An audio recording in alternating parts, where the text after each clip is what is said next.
Y Cynllun Seibiant Byr, cefnogi gofalwyr di-dal a rhoi hwb i'r economi leol. Mae'n gyfle i ofalwyr di-dal gael eu cefn atynt, cael ailwynt ac ail edrych ar ei rôl fel gofalwr.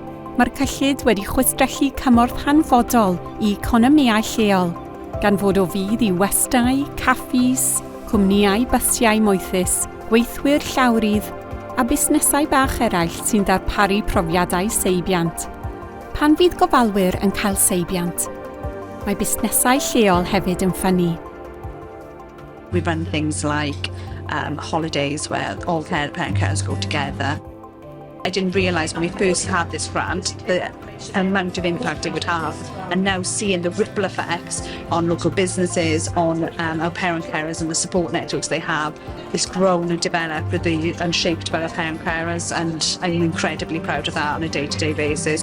Mae'r cynllun yn helpu gynnal y sectorau creadigol, hamdden a llesiant ledled Cymru.